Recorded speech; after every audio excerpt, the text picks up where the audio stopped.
Hello, this is Lady X.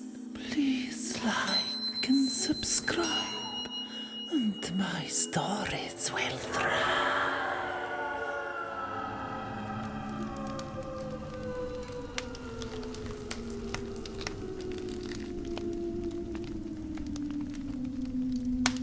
Welcome to another video by the Blue Tongues of Hell for some more Hilda Chronicles.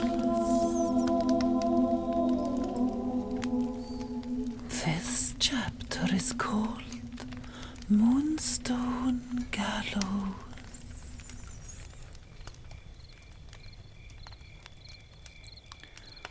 A few days before the full pink moon, King Radgrid and a squad of 16 Muspelheimers stealthily approached the Gothic sacred settlement in Moonstone Hills.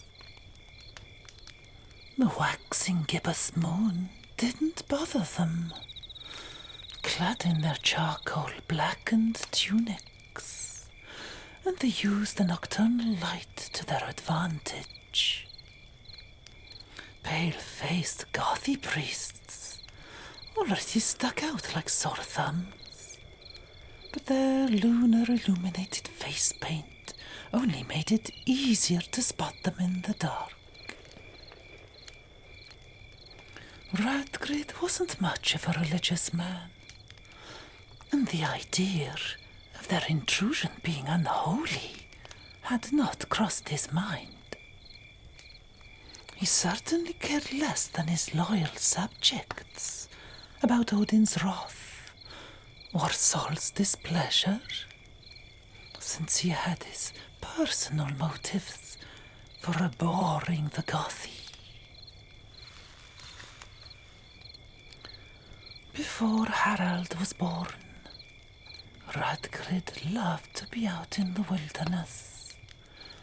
He adored his wife Sigrid almost as much as his brother's wife, who bore the same name, and would often drag the former out on his expeditions along the coast, beyond the Nibelungen Mountains, and sometimes over the hills towards Helheim. On one trip to Moonstone Hills, the royal couple had rested on a hot summer's afternoon in the middle of a small meadow, surrounded by white painted boulders. They had spent too long roasting their sweaty bodies in the scorching sun, but didn't have time to regret the mild sunburn when they were clobbered unconscious by white-robed Gothy priests. King Radgrid remembered every last grueling part of his short stay with the worshippers of Mani and Sol. He despised their mantras, the way they smelled, and the sickly tone of their sanctimonious voices. You two, follow my lead. The others encircle the village, whispered the king, while sneaking between two white mud huts. He could see sacrificial altars and tortuous trees in the courtyard. Around a circular pond were sat several dogs chewing bones. Some of the bones and antlers had straps attached to them. He remembered how the priests would make their disciples wear these humiliating contraptions on their forearms, heads and knees, to crawl in the dirt naked and plough the farming land on all fours. 3 recently severed elk heads were scattered on the ground. Radgrid bit his lip.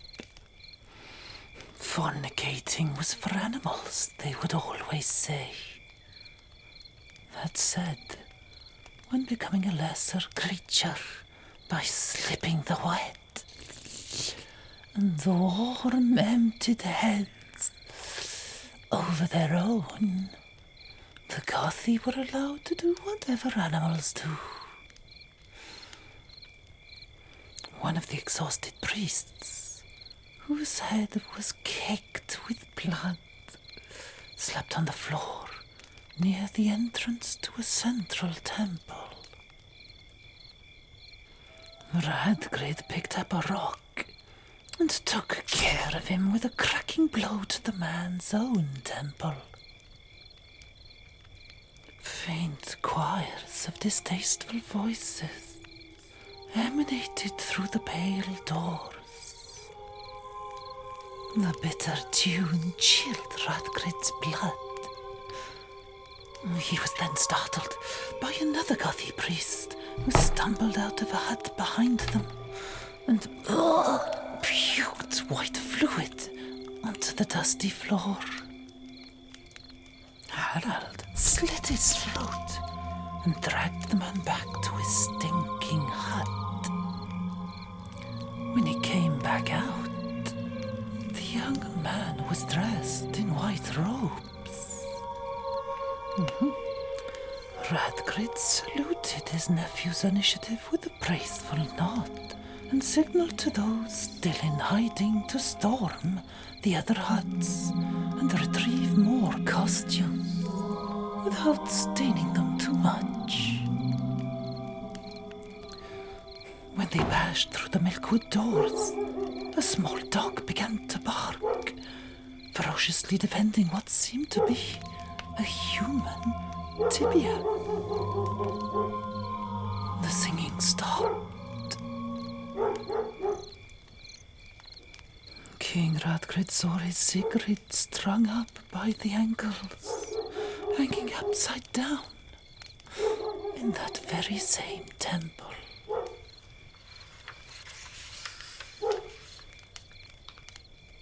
When the dog had been silenced and the soldiers were fully dressed in white, Radgrid ordered them to quietly advance through the temple doors and creep down the spiral steps. He almost had everything he needed to attack Helheim, but even that wouldn't be enough. The pots of white paint down below wouldn't be either. Chanting resumed below Moonstone Hills. In a domed cavern that was blackened with charcoal, a congregation of barefooted Gothi priests walked anti-clockwise around a circular stone altar, pausing whenever a Hof-Gothi minister spoke the sacred lines. These high priests wore yellow robes that wavered like candle flames in the light of 9 torches. The 9 Hofgothi stood with their backs to pale steps that led up to a roofless gazebo. One of their corrupt disciples was being reminded of his sacred vows and the path to redemption. He was chained up to 9 pillars and hung over a hole, a deep chasm where sweaty drops of desperation would fall. In turn, the honey-yellow Hofgothi ministers raised their arms to make a lunar form with their cupped hands. The moon-shaped crowd was summoned to stop walking and absorb the holy words that the ministers would boom out through their lowered hands. So shed our sins and expose our soiled hubris. Soul blind the clouds and inflame their foul eyes. Soul brand our tongues of its soul is your wisdom. Soul drink our water and deliver us from craving. Soul eat our flesh and retrieve the gift you gave us. Soul kiss the moon and bereave us of our doubt. Many be the torch that reminds us of the truth. Many cleanse the rotten and the tainted with compassion. Many drown the sleepless with your sanctifying gaze.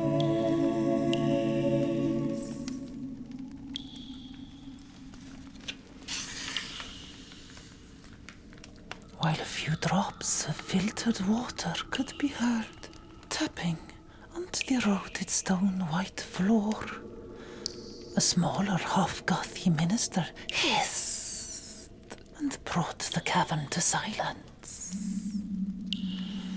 He faced the sorry victim and slowly turned an iron wheel that lowered the man into the dark hole beneath him.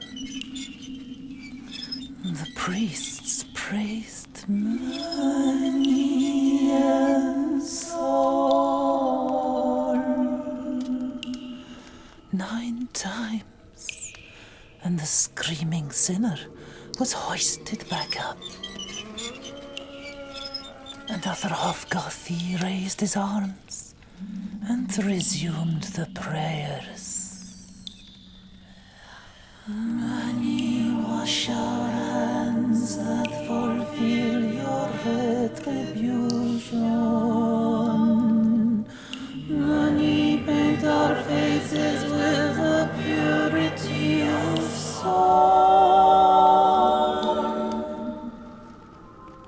King Radgrid's men tiptoed down the spiral steps, and the chanting grew louder. Another scream brought back haunting memories to the revengeful king. He touched the fiery belt that cast a hardly perceptible orange glow, and drew his fire-burned sword with its gilt runes and jagged teeth. When the king reached the last step at the back of the cavern, he saw his late wife, legs and arms spread apart with chains. A clay funnel was placed between her thighs, and the gothy filled her womb with molten lead.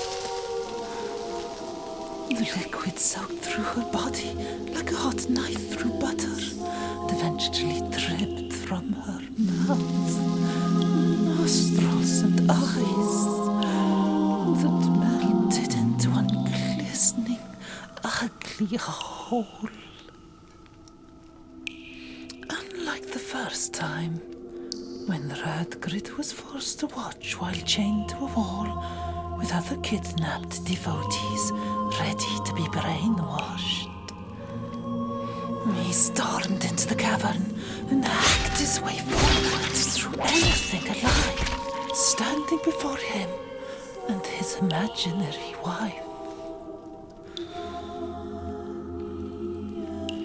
The disrupted singing came to a crashing halt, and the alarmed half-gothy commanded their priests in white to capture the intruders. To their dismay, a horde of white-robed renegades poured out of the spiral staircase and tore through the assembly, slashing their way to the leaders. Despite the hindrance of bodies packed together, the task of overpowering the unarmed Gothic crowd was swiftly achieved. Soon a blade was under every half-Gothy neck, and all priests were forced to surrender. That didn't stop King Radgrid, who couldn't slow down his murderous onslaught, ripping throats and thoraxes with enraged determination. He cracked through the ribs of one half-Gothy minister who had already surrendered, and had trouble pulling his sword out of the woman's chest, using a boot to yank the jagged firebird out, which painted a swelling red sun in the yellow robe. Radgrid then dragged the wailing minister to the hole and kicked her down into the depths of torment, where so many had fallen over the countless seasons. King Radgrid pulled at the rusty chains frantically and tried to pull his Sigrid down to safety. The poor man in chains, with scorched eye sockets and flayed skin, dropped onto the bloody floor and writhed like a hooked worm. When the king's vision faded, he was left with a nightmare of flesh and bones, shivering before him. King Radgrid put the man out of his misery and ordered his soldiers to tie the ministers in chains and place them on their knees around the hole. The king strolled over to the furnace, where the lead was being melted, and filled a heavy stone bucket full of silvery white liquid. Harald watched in horror. You putrid sods have been praying for so long. You have forgotten how to purify your own tainted souls. Now, let me show you, said the king. The priests who hadn't been slaughtered lethargically watched the king easily carry the molten lead back to the mouth of hell. Most of them looked ill. They were gaunt and poorly built. Some appeared to be delirious, biting their nails feverishly or obsessively rubbing their faces in circles. Few seemed shocked, however, by the sudden bloodbath, and none looked too concerned by the inauspicious fate of their half-Gothy spiritual guides. The king plunked the crucible next to one minister who had already wet his robes. You don't remember me, do you? You won't remember my irresistible Sigrid either, I expect. The half-Gothy shrugged. Doesn't matter.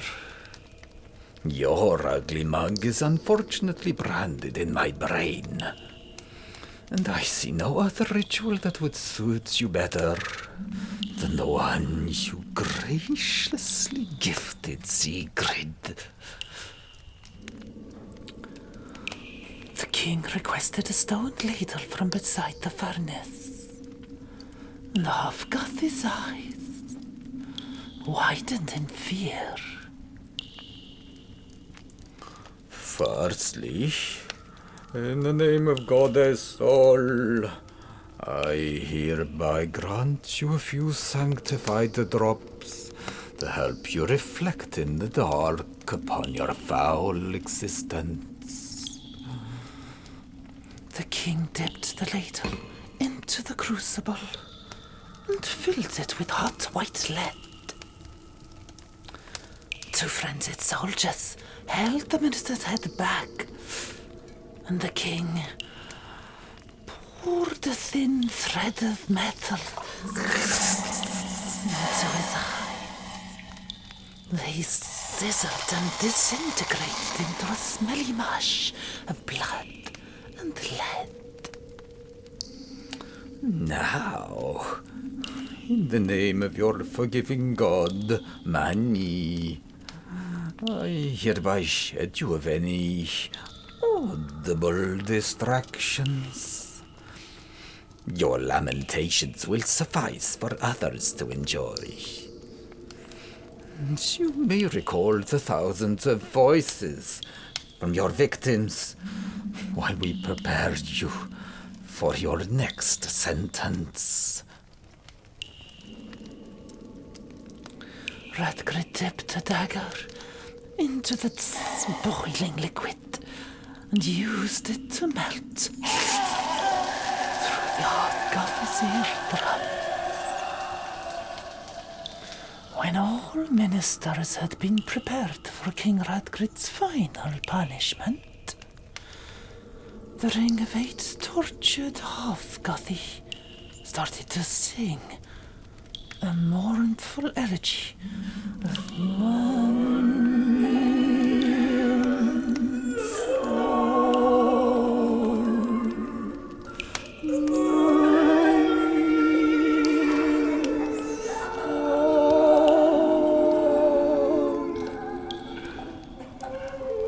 The king rubbed his eyes and made two of his men fetch another hotter crucible. I despise you all, you so-called priests of baneful gods. I will hate you from here to Valhalla for soiling the purity of the sun and moon, two constants in our lives that Sigrid adored so much. Now you can stop your chance and open wide for your final judgment. Your inner purification remedy has arrived. Radgrid's soldiers used pokers and daggers to force the minister's jaws open and waited for their king's orders. Praise Mani and Sol, my old friends, in the depths of hell. The king lifted the second crucible over his head. It poured out the molten lead.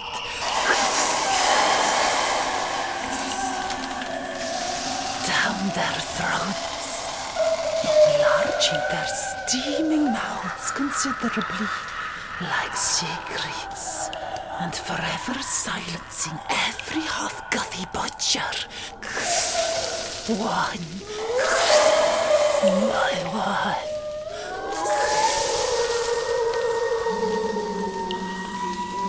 The screams seemed to endlessly echo of every rock and brick of the dark cavern. A haunting breeze crept out of the hole behind the dead minister, like a ghostly hand reaching out to take them home. King Radgrid stared at the mummified ministers. But the satisfaction of their appalling deaths felt insufficient. He decided not to dump the leaders into the pit, and nodded towards the Gothi prisoners. Count yourselves lucky, He said, grabbing one of the pale-faced priests by the hood and tossing him down the chasm. The other Muspelheimers followed the king's lead, and when the last hellish cry was swallowed by the pit, only the 8 fuming morbid statues remained. Radgrid told his men where to find the white lead pots of paint in one of the far-end cellars, and stared into the darkness of the deadly pit. His lively spirit had drifted away, and all he had left was gloom and spite. You're next, Njal.